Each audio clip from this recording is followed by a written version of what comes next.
Gayle isn't just a cricketer. He's an entire entertainment package wrapped in sunglasses and swagger. From the moment he steps on the field, something tells you it won't be a quiet day. He's danced in the middle of matches. He's posed mid-delivery like he's on a photo shoot. He once stopped a game just to twerk. Yes, twerk.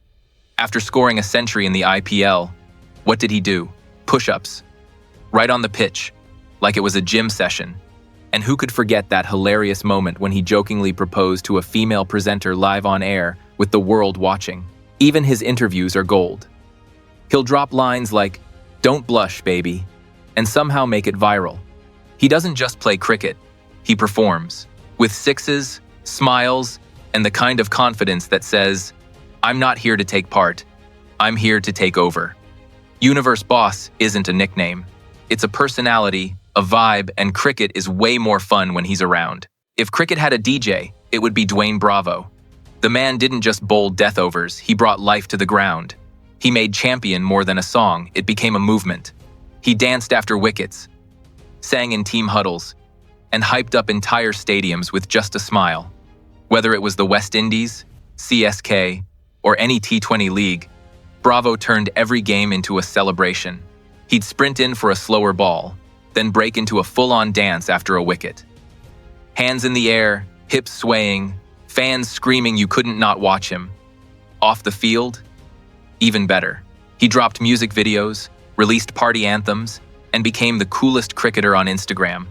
From dressing room DJ to post-match performer, he's a walking vibe. Bravo didn't just play cricket, he performed it, and he made sure we all had fun watching.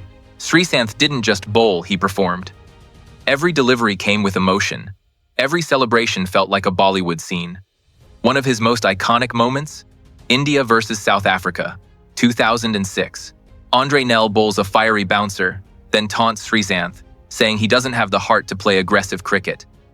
Next ball boom, Sreesanth smashes him straight over the bowler's head for 6, then breaks into a wild dance. Bat twirling, feet flying, it looked like a cross between classical Kathak and club disco. Even the South African slips were confused. What is this guy doing? But that was Sreesanth. Raw, emotional, unfiltered. He celebrated wickets like he'd won the World Cup, arms flailing, screaming skyward, sometimes even sprinting halfway across the field. He sledged. He laughed. He cried. He gave fiery stares, then broke into goofy grins. Whether he was charging in to bowl or just fielding at fine leg, you could never take your eyes off him. Sometimes it was genius, sometimes chaos, but it was never boring. Sreesanth didn't just play cricket, he lived it like a drama. And for fans, every match with him in it felt like an episode you just had to watch. Merv Hughes wasn't just a fast bowler, he was an entire theater act wrapped in a mustache. You'd hear him before you saw him.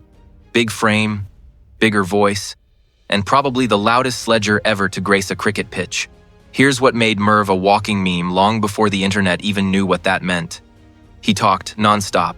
Sledging wasn't just part of his game, it was his warm-up. Once, when a batsman ignored his chirping, Merv went, "Mate, I'm not talking to you. I'm talking to your bat and it's dead." Iconic.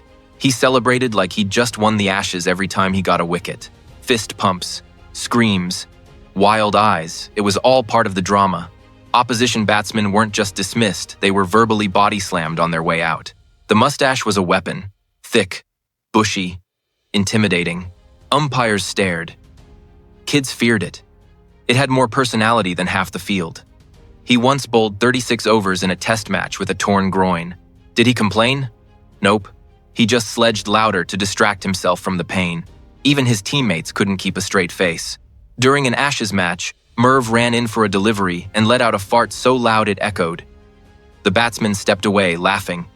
The umpire tried not to crack up. "Merv?" He just said, "That one swung late." Despite all the antics, Merv was deadly serious with the ball over 200 test wickets and absolute fear in his prime. But more than stats, it was his personality that stuck with fans. He made cricket fun, unpredictable, and unapologetically wild. Conclusion? Merv Hughes didn't just play the game, he performed it. There was no filter between Sehwag's mind and his mouth. And that's what made him a gem. He'd stand at the crease, humming old Bollywood tunes, while facing fast bowlers, almost as if he were batting in his living room. When he was once asked why he sang, he said, "It keeps me calm, and it annoys the bowlers." His on-field chatter was just as fearless as his batting. He would tease fielders, joke with umpires, and tell the bowler exactly where he planned to hit the next ball and then actually do it. Off the field, his sense of humor went viral long before social media stars existed. His interviews were full of one-liners. When asked about his focus, he said, "See ball, hit ball." On Twitter, he became the ultimate entertainer, wishing teammates happy birthdays with hilarious rhymes and trolling opponents with perfect timing. Sehwag didn't just destroy bowlers. He made the whole world laugh while doing it. Fearless with the bat, effortless with his wit. Cricket's original meme machine long before memes were a thing. If cricket ever had a showman, it's Kieron Pollard. The man doesn't just play, he performs.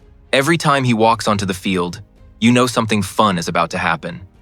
His body language, his swagger, his reactions, it's pure theater.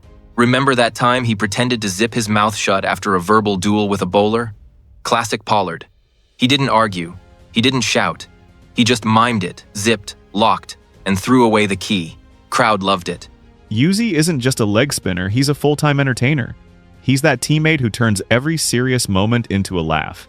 Off the field, he's a meme factory. He trolls teammates on Instagram, photobombs live interviews, and crashes other players' press conferences just to make them laugh. Fans love how he makes even post-match chats feel like stand-up comedy. Boom boom, the name says it all. When Afridi walked to the crease, the crowd didn't just watch.